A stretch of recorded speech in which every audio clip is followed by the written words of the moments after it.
Hello, everyone. Thank you again for joining us today for Pacific Historic Park's History Talks. Today we have G.K. Hunter, and he will be talking to us about his inspirations and stories of forgiveness. And so I'd like to turn it over to G.K. Hunter to please share a little about himself and also go into his presentation as well. Thank you. Thank you. Aloha kako. Hello, everybody. Nippon de ohayo gozaimasu. Arigatou gozaimasu. We have some people tuning in from Japan, and it's 6 a.m. there, so I want to thank everyone for showing up. My name is G.K. Hunter. I'm author of the book Healing Our Bloodlines, which chronicles my work around working with Jewish Holocaust survivors. It's basically a book about generational healing. We start off with people that survived the Holocaust and seeing how the healing that had to happen with the children and grandchildren was passed down. There were wounds that were passed down, so the healing was about that. And then I took that method of generational healing and started applying it to multicultural situations. I've been working for the past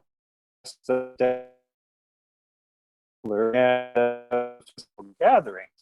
In short, what I do with people to come together and talk to each other, and these people normally would not talk to each other because of some major historic event. So I had my start working with Jewish Holocaust survivors, and it seemed like a natural progression to me to begin documenting my work on camera. And so I'll tell you a little bit more about that later. I'm also the director of this upcoming documentary. It's called Sakura and Pearls, Healing from World War II. It's about how I got two Japanese atomic bomb survivors to meet two American Pearl Harbor attack survivors. This happened last April at the Pearl Harbor Visitor Center. So when I tell people about this movie, they're very curious about it, and they're also very curious about me and how I came to basically put this movie together. So I wanted to share a little bit about me first, and then I will tell you the story of how this movie came to be. I come from a family of really great storytellers. Some of them have tuned in today, so hi family, thanks for coming here. And the greatest storyteller, in my opinion, in our family was my great-grandmother, Grandma Kennedy, we called her. She grew up during the Great Depression, and she was a young mother at the time that the attack on Pearl Harbor had happened. So my grandmother used to just gather up all the kids around her chair, and we would just stare up at her like this, like, oh, what's Grandma gonna say next? Because she was such an amazing storyteller. She was also pretty fierce too. So if you made Grandma mad, she could like give you this scowl and you'd be like, oh, you'd run away from her. And she was, she was very small and compact, but she had a booming voice. So when she got into storytelling, we were absolutely captivated. We didn't want to watch TV when Grandma was telling stories. And so the one story that I remember the most was when she told me about the day that the Japanese attacked Pearl Harbor. For her, this was the seminal event in her life, and it was something that she thought the younger generation should know about. And she had this way of telling the story. When she got really mad, she went, hey, and she did this little thing with her fist, and her voice got really loud. And, we would just be like, oh, what's this story all about? And I remember the first time she told me the story, I was about 8 years old. And I remember thinking in my childlike mind, like, why is my grandmother so angry about this? This happened over 40 years ago. Now, of course, I was a kid. I didn't know that, wars can really wound people in very deep ways. I didn't know that 40 years really isn't a long time when it comes to these kinds of things. Because I was 8 years old and I was like, wow, that's like 5 times my age. That's really, that's like forever. So always remember my grandmother whenever I hear about World War II. And there were more stories in my family, again, about Pearl Harbor. My Aunt Dorothy is Grandma Kennedy's daughter. She was only a year old when the attack on Pearl Harbor happened.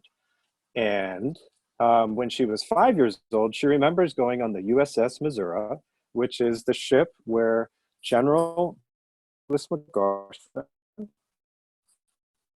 accepted surrender from the, and my grandmother put her right on that spot and said to Dorothy, this spot here, that's where General Douglas MacArthur accepted the surrender. So, you know, I remember growing up with these stories, and I was just hearing Pearl Harbor all the time. In fact, my grandmother, my grandma Jean, was pregnant at the time that General Douglas MacArthur passed away. They had a big parade for him, and she wrote a letter to General MacArthur's widow, and her name was Jean Marie Faircloth MacArthur.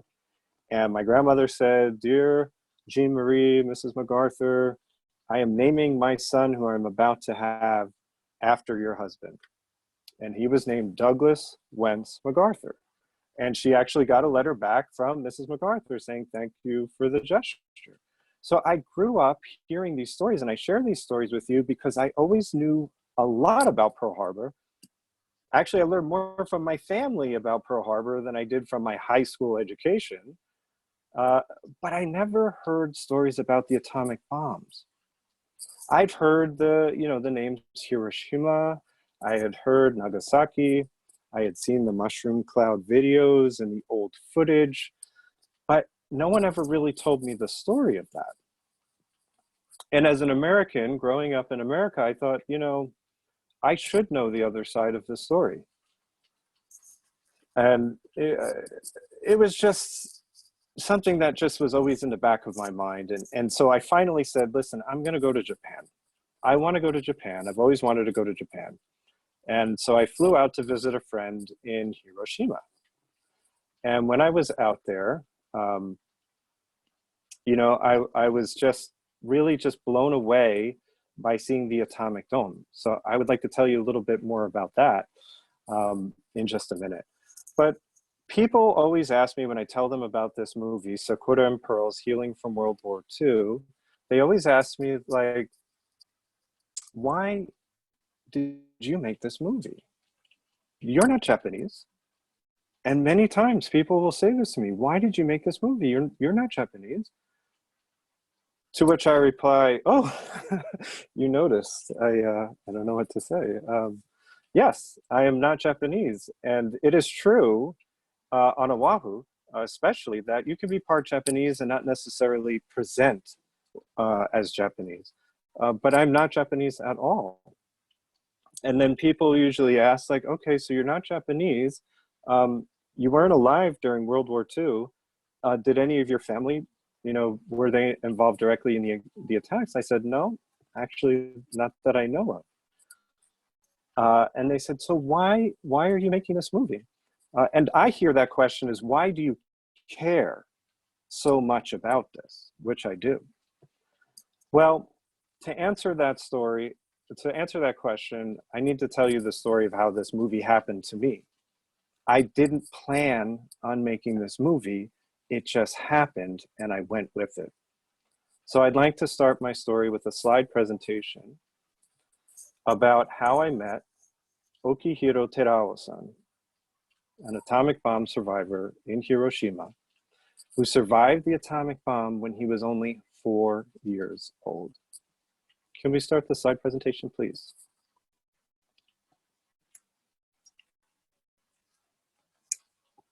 And expand it. Great. So again, the title of the movie is Sakura and Pearls, Healing from World War II. Sakura, for those who don't know, is the Japanese word for cherry blossoms. And pearls are a reference to Pearl Harbor. Great. Next slide, please. And can we go full screen? Great. So again, my movie is Sakura and Pearls is about a historic meeting at the Pearl Harbor Visitor Center. And if you take a look at this photo, these are the 4 survivors that met face to face to share their stories with each other. They grew up as enemies, and they came into the room to really share what they had gone through. And they were very honest. They expressed, you know, what was in their hearts. If they had pain, they expressed the pain. If they had anger, they expressed that, whatever beliefs they had. And they did this in front of an audience of high school students from Punahou, and also college students from the Matsunaga Institute for Peace, which is at the University of Hawaii. Right, next slide, please. And I want to just introduce the 4 people here. So stay right there. Thank you, Amy. Nope, go back. Thanks. Okay, on the left here is Koko Kondo-san. She was only a 1-year-old baby when the atomic bomb destroyed her house. She and her mother both survived. And as a child, she wound up going on the show, This Is Your Life, with Ralph Edwards. And there she met Captain Lewis of the Enola Gay. He was one of the crew that hit on Hiroshima. And we share a little bit more about that in the documentary. Next to her, green shirt, over at Highland, he was a 2nd-class seaman on USS Mia, the flagship of the fleet. He had been an educator for years at the visitor center. The guy in the middle is me. And then in the blue shirt is Jimmy Lee. He was a childhood witness and survivor of the Pearl Harbor attack. He grew up right on the shores of Pearl Harbor. And over to the right, that gentleman there is Masahiro Sasaki-san, and he is the older brother of Sadako Sasaki. Sadako's crane is donated in the Pearl Harbor Visitor Center, and he's the one who donated it. He also survived the atomic bomb. So these are the 4 people that met, and that's what the documentary is about. It's kind of told in a mystery format. You don't know what's going to happen. You don't know what people are going to say until the very end. How it's going to end up, you'll have to see the movie to find out. Next slide, please. Great. So my first trip to Japan is really why this whole movie started. I was visiting a friend out there, and I had always wanted to see the Sakura, the cherry blossoms, bloom.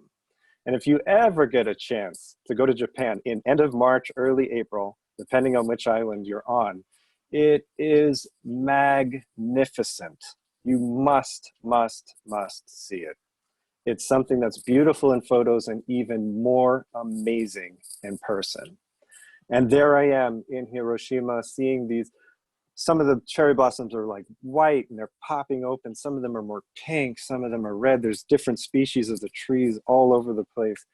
And I was blown away by the beauty. And I could not believe that this was the city where the first atomic bomb in history was used. I couldn't believe it. There were beautiful buildings. It was a very modern city. There's this river that runs through the city with all these cherry blossoms, and the petals are dropping into the water, and you're just like, there's eye candy everywhere for a photographer like me. And I was in my glory. And I was also not quite sure that I fully understood that the pictures I had seen of Hiroshima after the atomic bomb, which was just rubble and ash and melted steel, was the same place that I was standing. It was, and my mind could not believe it. The Sakura, the cherry blossoms, after the atomic bomb blew up, actually grew up out of the ashes. And one of the people I interviewed, named Shigeaki Mori-san, he's a historian who survived the atomic bomb as a child, and he told me that at his school, when the cherry blossoms bloomed the next year, 1946, after the atomic bomb was dropped, he said that it was an unusually beautiful bloom. So the Sakura in the movie symbolizes rebirth and renewal. Next slide, please. However, this is what you actually see when you go to the site that they have preserved. This is called the Genbaku Dome in Japanese. It translates to mean the atomic bomb dome. It's also called the A-bomb dome or just the atomic dome. And this is the historic photo, and it looks just like that in real life right now. And this is the World Heritage Site, where they basically preserve what Hiroshima looked like when the bomb dropped. Because this was one of the few surviving structures that was still by what they call the epicenter. The epicenter is the place where the bomb exploded. Now the bomb, when it was dropped out of the Enola Gay, which I'll tell you about in a second, it came into the air and several hundred feet above the land, it exploded above the city. See, it's not like what you see in the cartoons where like a bomb hits the ground, it dings the front of the bomb and then it explodes. The bomb actually explodes several feet ahead and it funnels down this fiery hot radiation down and up and makes the mushroom cloud from the fission reaction. And so then the heat expands out and it hits everything in its path for several miles.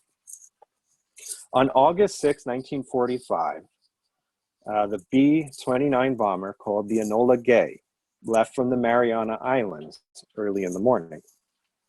When they took off with the atomic bomb in the belly of the plane, they didn't know exactly which city that they were going to hit. And I know this because Captain Robert Lewis, the co-pilot of the Enola Gay, went on that show that I mentioned, This Is Your Life, with Ralph Edwards. And he told the account with Koko Kondo-san's father, Reverend Tanimoto, listening, about how they flew from the Mariana Islands to drop the first atomic bomb in history on the city of Hiroshima. And so Ralph Edwards asked him to do this, and Captain Lewis said, in the morning, we took off the plane, we were an hour outside of Japan, and we still didn't know where we were gonna drop the bomb. And then we were told that Hiroshima was the target. And just imagine this giant B-29 bomber holding this experimental bomb in its belly, flying over to the city. And they did it, they dropped the bomb. They dropped the first atomic bomb on Hiroshima. And initially, the Enola Gay had to hurry up and get out of the way of the deadly radiation blast. And as they were trying to escape the bomb, a concussion wave hit the ship, boom, and it shook the whole ship. And then Captain Lewis said another concussion wave hit the ship, boom, and they were just trying to get away from the deadly blast. And then they were told on the radio that they have to go back and survey the damage to see if the target had landed. And they did, they went back. And Captain Lewis, he was writing the notes in his log, he said, when we came back, the city of Hiroshima had disappeared. Ralph Edwards said to him, you wrote something else in your log. What else did you write in your log? And Captain Lewis said, dear God, what have we done? Even in that moment, the people who were tasked with dropping this weapon of war, they were not prepared for what was about to happen. I tell this story because this is the story I wish I was told in high school. I am grateful to my family that I heard about the attack on Pearl Harbor, and I believe that everyone should know about that, especially the younger generations. But I also think we need to be talking about the atomic bomb on Hiroshima that was on August 6, 1945, and also the bomb that was dropped on Nagasaki on August 9th, 1945. It's hard to say how many people actually passed away from the atomic bomb, and I get that question a lot. But the estimates 4 months after the bomb was dropped, that between 125 and 225 people, almost 250,000 people on the max end, died from both Hiroshima and Nagasaki combined. And most of them were civilians. Next slide, please. So there I am at the atomic dome for the first time, really being blown away by this history. And then I meet a man named Okihiro Terao-san, who was a glassmaker, and he had made this model that you see on your screen there. This is a model of the Genbaku Dome, the atomic dome, before the atomic bomb. And I did not speak much Japanese at the time, and luckily, after his talk, I talked with his grandson who translated. And I was just looking at this model, and I said, it's beautiful. But then I asked him, like, how do you know what this looked like? I mean, didn't all the photos burn up? You know, everything pre-atomic bomb in Hiroshima, didn't it blow up? Like, didn't it burn? Because I had never seen photos of what it looked like beforehand. And he said, oh, well, you know, I was there. I said, excuse me? Because Terao-san, I mean, he appeared to be about 65 years old to me. He looked very young. He was very vibrant, very charismatic. You know, sometimes people think from coming from another country that Japanese are reserved, but they are very passionate people. And Okihiro Terao-san in particular was a very good speaker, very passionate. And I was just absolutely struck because, as I will show you in a minute, he had no visible scars, no visible burns. And everything that I had learned were about people being burned and deformed. I didn't expect this handsome, vibrant, young-looking guy to be an atomic bomb survivor. But that's because I had never met one before. And as an American, I wasn't told this story, so I didn't know better. So I was blown away, and I was just really impressed by him. And I said, wait a minute, you survived this? He said, yes.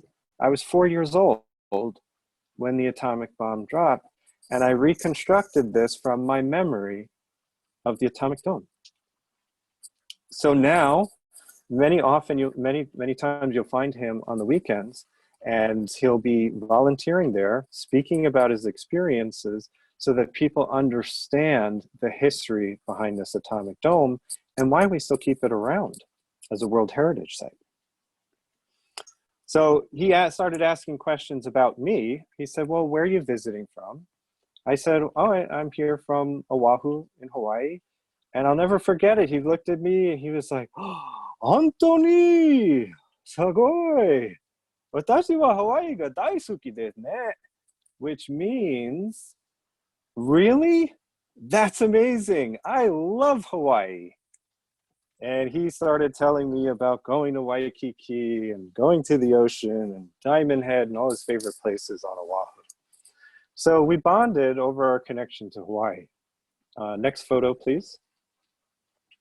And as you can see here, we're throwing up shakas because we, both love Hawaii.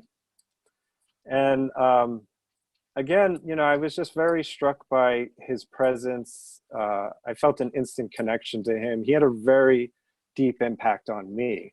And his story was just, I got teary-eyed when I finally understood everything that was going on with his story. He's not what I would have expected as someone who had been through something so powerful, so devastating in so many ways. But here he was, very hopeful and doing his job as an educator. Well, Terao-san asked me to send him this photo. And I mean the old-fashioned way, not through our phones, where you actually go to Walmart, you actually print the thing out, you put it in an envelope, and to all our younger listeners out there, before email, there was something called regular mail, and we would put it in an envelope, and we would actually write on like a piece of paper, and we put an address on it, but it'd be a street address, not an email address, and then put a stamp on it, mail it. So we started doing that. Old-fashioned mailings to each other. We kept in touch. And I still have his letters. I was just looking at him this morning. So I sent him the photo and he sent me a letter back thanking him. And then I finally just felt like his story was so important that I at least wanted to capture it on camera. I had been taking some digital video classes at Leeward Community College on Oahu. And I was just saying to myself, Steven Spielberg did this, After he did Schindler's List, he started the Shoah Foundation, which talked to all the Jewish Holocaust survivors that he could find, and he put them on camera to document their stories. I said, I want to do that with Terao-san. And so I wrote to him. I said, can I do this? He said, absolutely. He said, come on out. Next slide, please. So I returned in August. And this is me at the lantern floating ceremony that they do every year on August 6th to commemorate the day that the atomic bomb was dropped. And in the distance, there's these little lanterns with candles inside them. And there's writing on them of people's names, wishes for peace, for all the people that didn't survive the atomic bomb. It's similar to the wreath laying that we do every year on December 7th at the Pearl Harbor Visitor Center. And so they float these lanterns into the ocean. They start during the daytime, and it gets to the point where the whole river is filled with these lit candles. If you can please go to the next slide, I want to show you that these are what these little lanterns look like. And at night, like the whole river is filled with them. And they have these boats, and they gently collect them when the candles go out. So I went back on August 6th, and this was in 2017. And I visited Terao-san, and I said, please tell me again the story of how you survived on camera. Next slide, please. And so I would like to tell you the story of Okihiro Terao-san. He was 4 years old at the time, and he was outside his house with his older brother. Now his house was 300 meters away from where he's standing right there at the atomic dome. For those in America, that's less than a quarter mile away. And he was in front of the house, and all of a sudden there was this flash of light in the sky. And him and his brother looked up at the sky, and they were looking, and they said, what was that?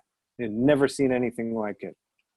And that white flash turned into a burnt orange, a deep amber hue, and the sky just looked angry and sick, he said. And he even had this recreation of the Genbaku Dome before it was burned with the orange sky made out of stained glass. And his brother said to Terao-san, come on, run in the house with me. And they tried to run in the house, but it was too late because the shock wave hit and it shattered all the windows in the houses. It crumpled down the walls. There was a tremendous heat that just seared everything in its path. And he was knocked to the ground with his brother into the garden, and all the debris covered on top of him. And then Terao-san got up, stunned. He said he was looking around. The house was crumbled. It was a good thing they didn't make it inside the house because they might not have survived. And then he looked at his older brother, and his brother was alive too. And then his brother pointed at him, and Terao-san felt the top of his head because something wet was dripping down his face. And in his head was lodged a piece of glass on the left side of his skull, actually. And he pulled that out. And then he looked at each other, and they said, we have to find our mom. And at the time, Terao-san's father was deployed. He was in the service. But his mother was in Hiroshima, and she had gone out to the market. She wasn't, she was nearby the house, but she was somewhere out in the rubble. And so they started looking, him and his brother, where's mom? Where's mom? We have to find our mother. We have to find her. And they're passing by. The city is burning. There's people who are laying on the ground sick and dying. There's crumbled houses. It's hard to recognize the place that used to be his neighborhood. And he's thinking in his mind, a 4-year-old child, my mother must be dead. But by some miracle, his mother survived. And him and his brother ran into his mother's arms, and she was holding them so tightly. And there he was, crying in his mother's arms, his head bleeding, but so grateful that he found his mom. And in his 4-year-old brain, he was thinking, surely I'm going to die. And he even said that to his mother. He said, let's die together, Mom. But they didn't die. All three of them survived. And their mother understood that it was her job to prepare, her children for reintegration into Japanese society. She said to Terao-san, don't you tell anyone that you're hibakusha. Hibakusha means atomic bomb survivor in Japanese. You see, back then, there was a lot of misunderstandings about radiation sickness.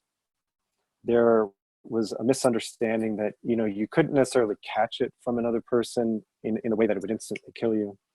And people who had been exposed to the radiation, some people died within a day, and some people died 4 months later, and some people later on got cancer from the radiation, and some also got blood diseases.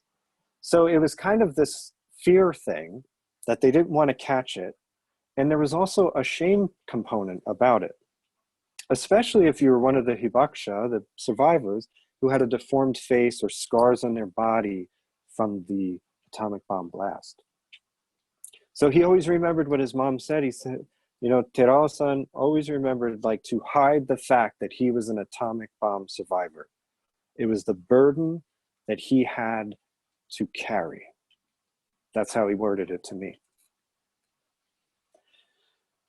This is a little bit different than the Pearl Harbor survivors that I later interviewed. Many of them were treated as war heroes.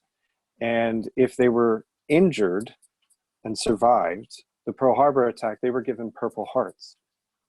I did also meet some Pearl Harbor survivors who were publicly shamed because they had PTSD, post-traumatic stress disorder, and they really didn't understand what PTSD was back then, so it was kind of a shameful thing. Back then, they just called it battle fatigue, and there wasn't really any interventions for it. But other than PTSD, most of the Harbor survivors that I met were treated with a lot of honor and respect and received medals for what they did. On Oahu, if they came into a restaurant, they would clear it even if they were fully booked out.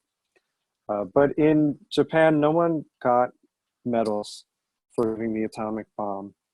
And that's probably because the society had to change after World War II, but also so many of the people who were affected,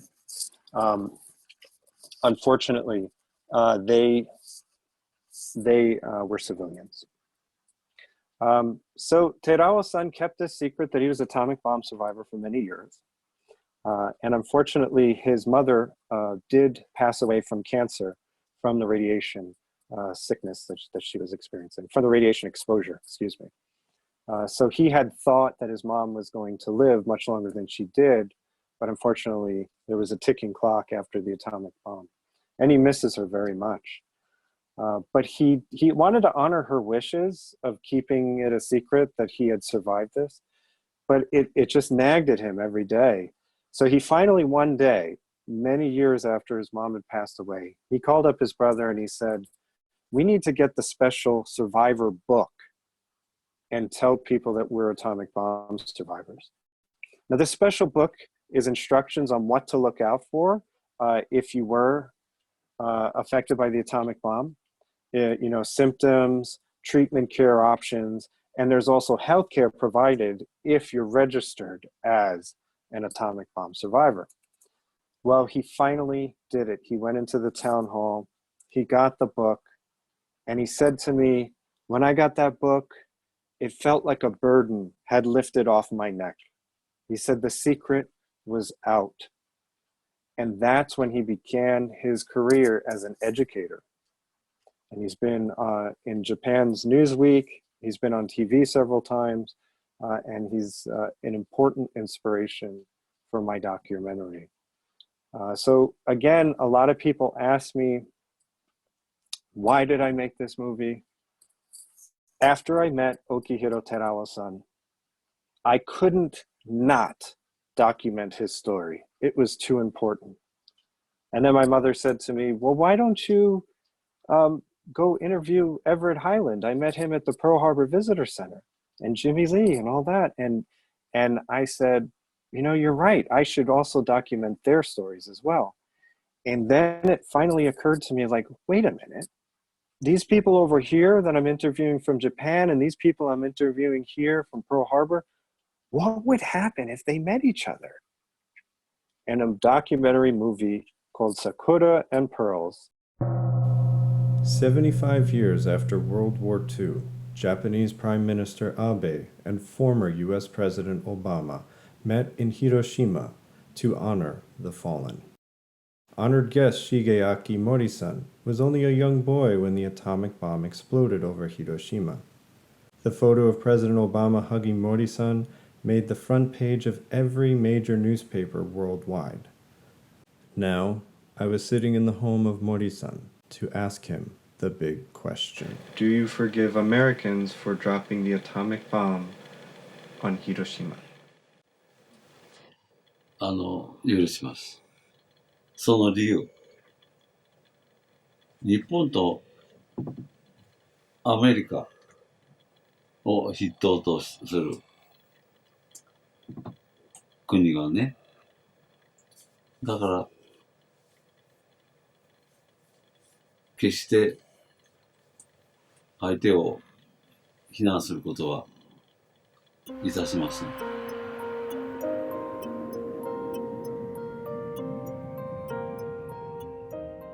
The attack on Pearl Harbor solidified the United States' entry into World War II. The atomic bomb attacks on Hiroshima and Nagasaki ended the war. As I made my way to the USS Arizona Memorial, I couldn't help but think the survivors on both sides were still carrying the burdens of these events. I was born and raised on a farm, out near Pearl City area, right along the shore of the Pearl Harbor. And my job, even though I was an 11-year-old kid at that time, was to feed the animals, to feed the pigs. And mind you, on that Sunday morning, I was feeding the pigs. And suddenly overhead, wow, right at treetop level, the planes came down. I could hear the machine gun fire, the explosion, and the roar of the plane. Looking up, wow, the red circle, and I could even see the pilot. All of a sudden, loudspeakers came around saying, "We are at war. We've been bombed by the Japanese, and the Japanese troops had landed."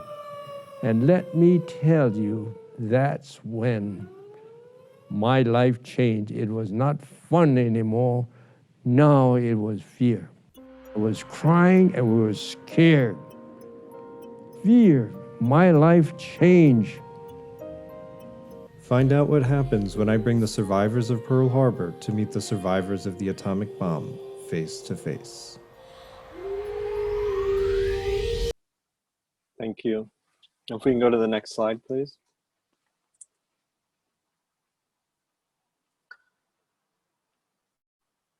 Great. So again, this couldn't have happened. It started off as a lone project. It wasn't something that was necessarily planned, but I couldn't have done it alone. And there were some key organizations and people that came through at the right time. I'd like to thank the Pearl Harbor Visitor Center and PHP, Pacific Historic Parks, who were the liaison and the setting that most of the movie happens. I'd also like to thank the Hiroshima Peace Memorial Park, the Matsunaga Charitable Foundation. We had so many meetings with Erin Matsunaga, Matt Matsunaga, and Jose Barzola. Thank you so much for all your counsel and advice. We wanted to make sure this was a culturally sensitive movie. Matsunaga Institute for Peace at UH.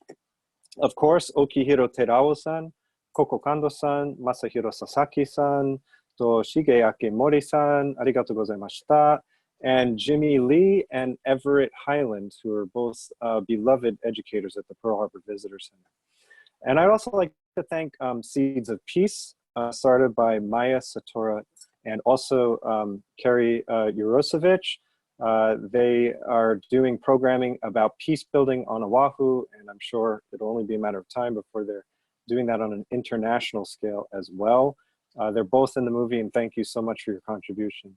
And I'd also like to thank my mother. She has been a source of encouragement for this, but she also was there at a very clutch moment. You see, when our two guests from Japan were flying out to Pearl Harbor, it kind of happened all spontaneously, and we all had to just roll with it, especially because these were elders that we were working with, and we needed to capture their story as soon as possible. So there was a time when we hit a funding glitch, and my mother contributed 100,000 frequent flyer miles so that I could fly one of our guests out. So she helped make this major event happen. So I couldn't have done it without all of you. Mahalo nui loa to all of you for your help. Next slide, please. And again, the take-home message here, people ask me, why do you care about this so much? And the way I look at it is World War II, with everything that we've talked about today, I see that as a stress test for humanity, to see if we can forgive some of the most painful historic events in recent history. My thinking is this: if we can heal and forgive from what happened in World War II, then that will directly build peace and unify our our humanity. And if we can unify humanity in this way by healing together, then we create a safer world for the future generations to come. Your children, your grandchildren, and many more generations to come. Thank you. All right. So would you mind if we went into some question and answer stuff from our participants today? Sure. Can we just tell a little bit about Pacific Historic Parks first? Yes, that would be wonderful. And then we'll do some Q&A with the remaining time. Yes, great idea. So here's Jen. Jen, go ahead. Thank you, Kamana. All right, thank you again, everyone, for joining us today. So Pacific Historic Parks and History Talks is brought to you in partnership with Edutainment Learning. Pacific Historic Parks is a nonprofit organization who works in partnership with the National Park Service, and together we support Pearl Harbor National Memorial in Hawaii, home of the USS Arizona Memorial, Warren Pacific National Historical Park in Guam, American Memorial Park in Saipan, Kalaupapa National Historical Park in Molokai, and Diamond Head State Monument in Hawaii. Our mission is to remember, honor, and understand World War II in the Pacific, and through education and interpretive programs such as these, we strive to perpetuate the memory of the historical events and honor people that were involved as well. So History Talk is an interpretive series designed to share history and stories of Pearl Harbor and World War II in the Pacific. History Talk series was designed for students, educators, a general audience, and organizations from across the world to provide live interaction and continue the educations from their homes during this uncertain times. And so again, I would like to thank G.K. Hunter for really blessing us with his inspiration and his stories of forgiveness here on History Talks. Thank you. Thank you. All right, so we have a couple of questions. Actually, we have a lot of the same question, but I will call on Scott. I will unmute your microphone, sir, so you can ask GK this question. Scott, you should be unmuted right now. Go ahead. Oh, hello. Yes, thank you very much for the presentation. I'm currently a graduate student in Chicago learning about intergenerational trauma. Oh, wow. And I found it very interesting, but I just wanted to know when the movie would be out and where we can stream it, please. Excellent question. So because of the COVID epidemic, there are restrictions in theaters. My original plan earlier this year is I had already submitted this movie to several film festivals. And some of those film festivals are in Los Angeles, New York, one is in Japan, one is in London, one is in Italy. And we are still waiting to hear back on what they're going to decide how to integrate social distancing together with these film festivals. So I have to wait to hear back from them first. I'm also in conversation with a few organizations on Oahu about a showing about the Hawaii premiere on Oahu. And again, we are just waiting for the update on quarantine restrictions before that. My intention is to take this show on the road and do talks about it. And that's why I'm so grateful that Amy and Jen invited me to do this here for History Talks, because this is what I would be doing. I would be talking about it and then showing the movie at universities and museums and libraries. And I still intend to do that when it will allow, and I am accepting invitations to do that, so you can contact me if you want more information about that. Afterwards, I am talking with a television channel. We have not signed a contract yet because of everything is a bit unknown right now, about bringing this to TV. That is not set in stone yet, but I would like to see this on television after the film festivals. And one organization that's really great is called Seeds of Peace. And I want to do a peace building workshop with them in the future at some point. I had promised them that, and I will definitely do that. And this way you can see the movie, and then students can make plans and discussions about how they will peace build and do conflict resolution in the future. So Scott, thank you. That's a great question. It will definitely be shown, and it will be shown in many different ways. But it goes in the order of film festivals, talks, and then television. And I will certainly keep you guys abreast of that on my website, gkhunter.com. You click on the Sakura and Pro movie tab, and there will be updates. Again, we're all taking this 1 week at a time, as we should. And but this will get out there in one form or another. And I'm glad you'd like to see it. Well, we're all very, very anxious to see it, so we can't wait to check that out. We have a student in Canada. Jaden has a question. Jaden, you're unmuted. Go ahead and ask your question, friend. Okay, perfect. Thank you. Hey, Jaden. Welcome back. Thank you. My question is, you heard the story from both sides, and what's the element that surprised you the most from a Pearl Harbor survivor and a Hiroshima survivor? I would say both. On both sides, what I was most surprised about is just how willing they were to listen to the other side. Again, when I heard stories and accounts of people by themselves, it was just a one-sided story. But when people came together, like Japanese and Americans saw each other, the interviews that they did initially, when it was just me and them, shifted. And all of a sudden I can see a change happening in them, both sides, where they were just kind of like, they softened somehow. And even if they were angry or hurt or scared, the exchange between both sides had an enormous empathy. By empathy, I mean the ability to relate and feel what the other side was feeling. So I think the empathy, the amount of empathy and the transformation from the one-on-one interviews to in a group, that really blew me away. I was not expecting that. And obviously there were many tearful moments in the film for the filmmakers, the audience, everyone, but in a good way. That's a good answer. So we have a couple of questions that I'm going to read on behalf of our participants today. Okay, great.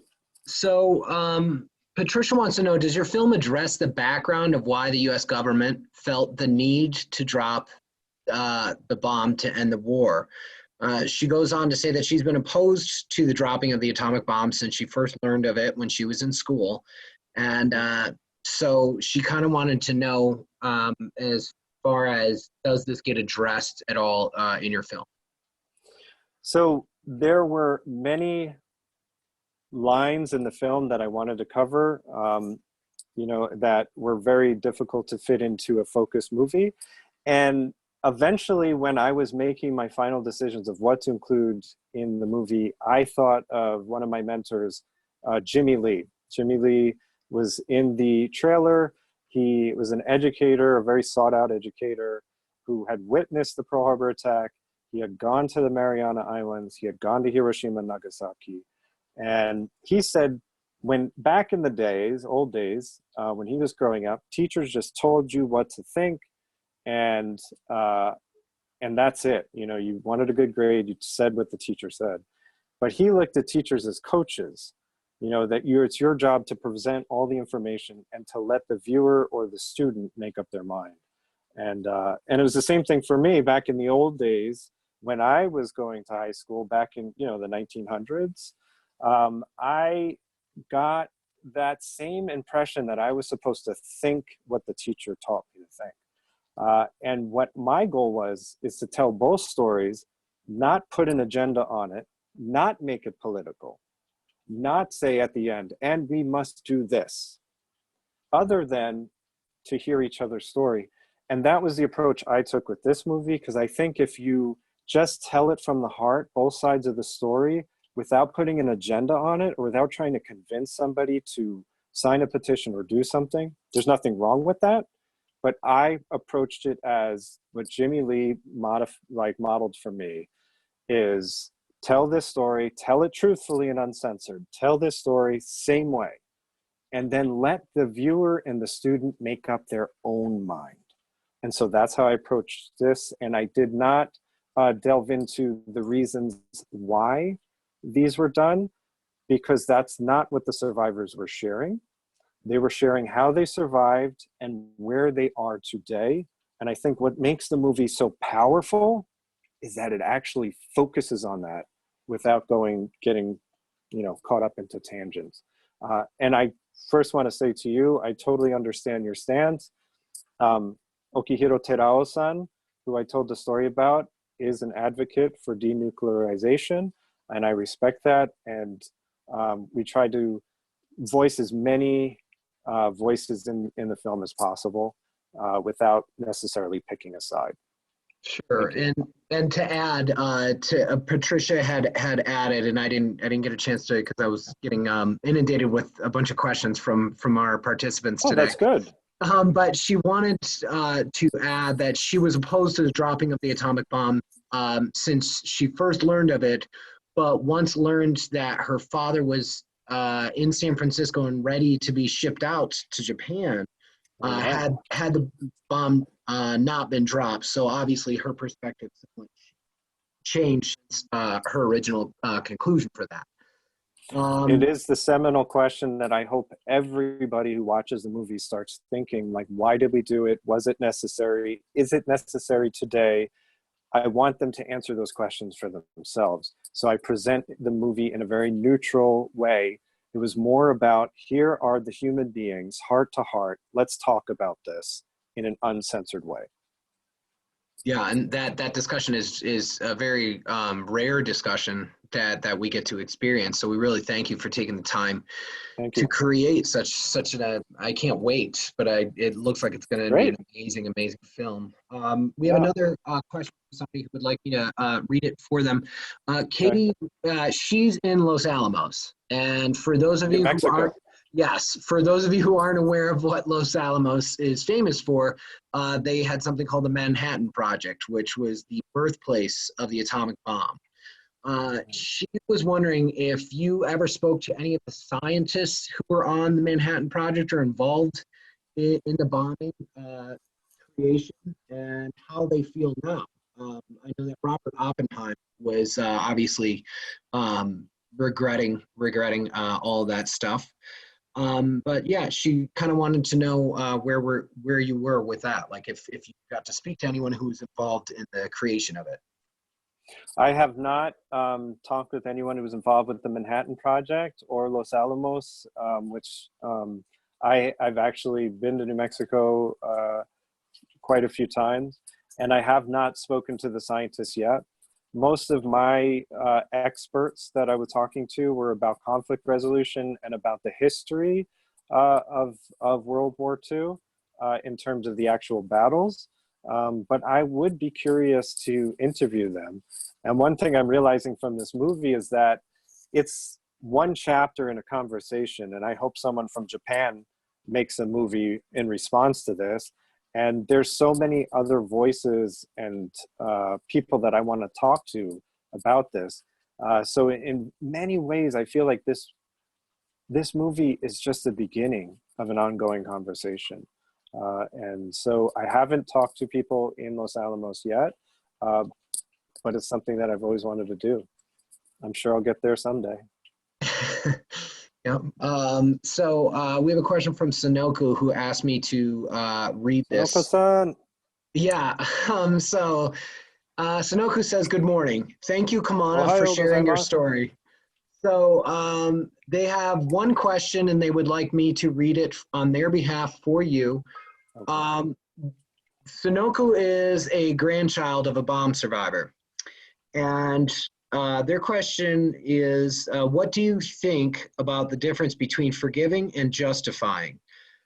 Because in my sense, most of Hiroshima survivors say yes to forgiving, but no to justifying dropping the bomb.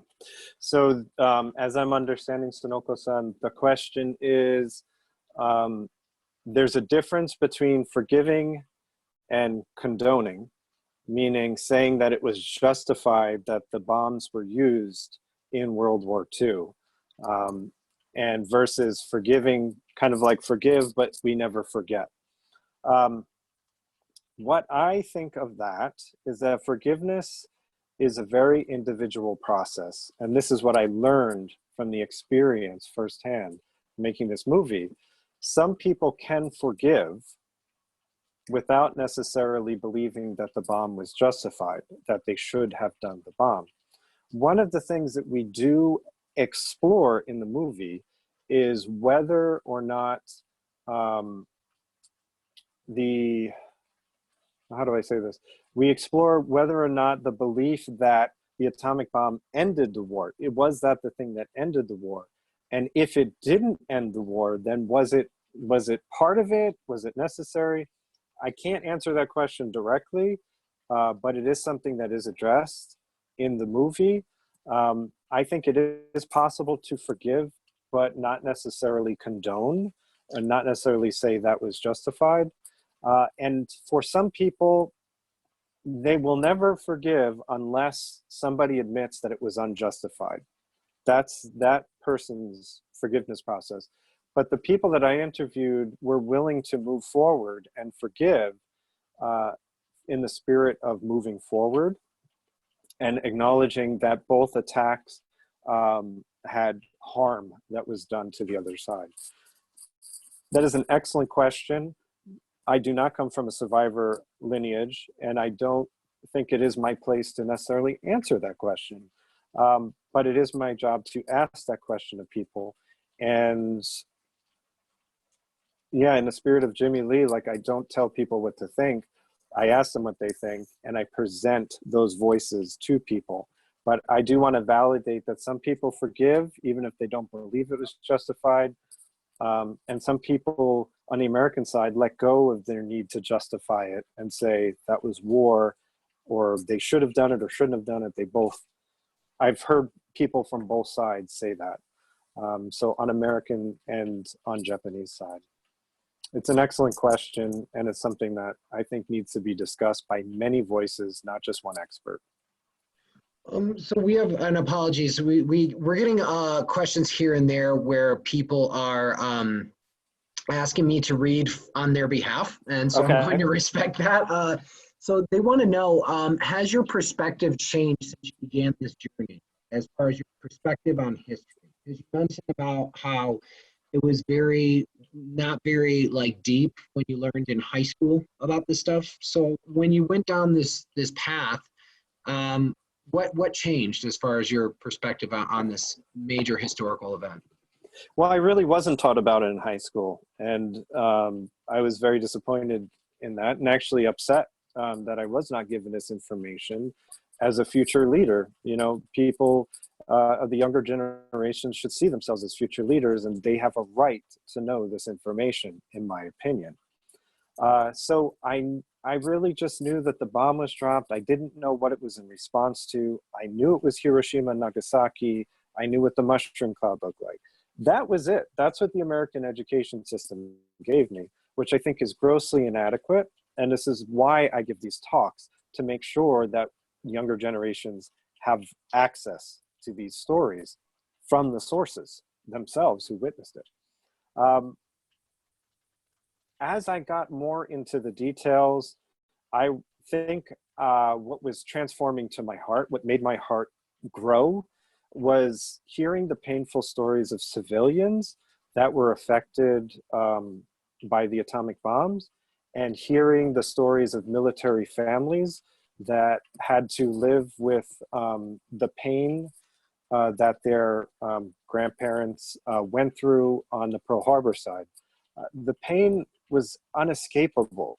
And I think that's really, it was really a test of my caring about this, to hear these heavy stories and to have empathy for it. But more than my perspective of whether it should or shouldn't have happened changing, what actually changed was my heart. My heart grew about 10 sizes just through the practice of empathy, hearing people, and just being floored that there's times that people just forgave each other. And I was just in tears. I was like, I really looked at the people who did forgive. Not everybody did, but the people who did forgive, I looked at that and I asked myself, like, wow, if they can forgive that, then what's my problem, you know, holding a grudge about the guy who cut me off on the road today, or the person who cut in front of me to get my coffee? Like, why am I holding on to this if they can forgive that? So I think that's what I live with every day now. If I get angry at someone or I have trouble forgiving someone, I think of someone who lost their entire family in an attack. And then I say, if they can hug their former enemy, then what's my problem? Why can't I forgive? And that's the perspective I now live on. That's what's changed in me from making this movie. That's very, your perspective has to be absolutely incredible. I can't imagine. So we'll go with a couple more questions because we don't want to take up too Do much. we have time? Yeah. Yeah, if Amy? that's okay with you. Amy? I'm available. It's up to Amy. Amy, two more, or one or two more questions, okay? I'm unmuting Yes, you. that'll be All right. fine. Okay. All right. We'll go with one more question.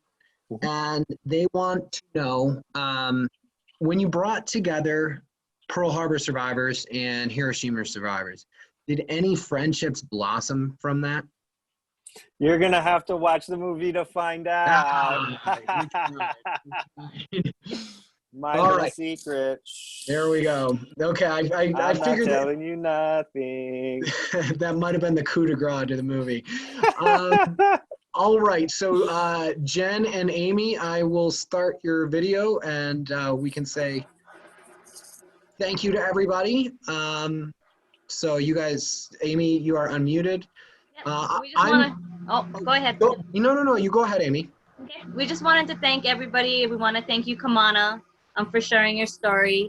We are going to have a short survey in our chat box if you guys wanted to participate in that and share your feedback, suggestions, and any other additional questions that you may have for Kamana. So you can fill that out and send that to us. And Kamana, can you tell us again your website before we let you go? Sure. gkhunter.com. You can also find out more about my book, Healing Our Bloodlines, on gkhunter.com, and about Sakura and Pearls, the movie. I also have a global tour link there, and there we will be announcing online talks in the future, but also when we're having in-person events and when the movie is going to be shown, you'll be able to find it there. We had one last final question, and actually I was wondering this myself. Okay. Do you have any plans for any future projects? Because like this seems like you could do this with so many different historical events. I do. There's one in the very early stages called Life Listens. It's postponed for filming, but we have it all set up. And that is actually around the concept of home and homelessness, and how we can cross the divide between people who are experiencing homelessness and people who have homes, which is relevant now during the pandemic more than ever. So that is scheduled to be begin shooting hopefully by the end of this year.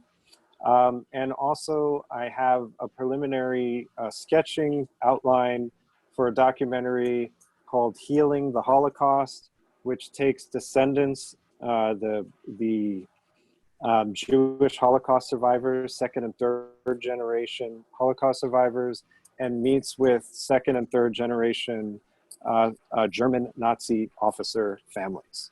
Mm-hmm. Yeah, wow, that's breathtaking. It's we can't wait to follow all your work.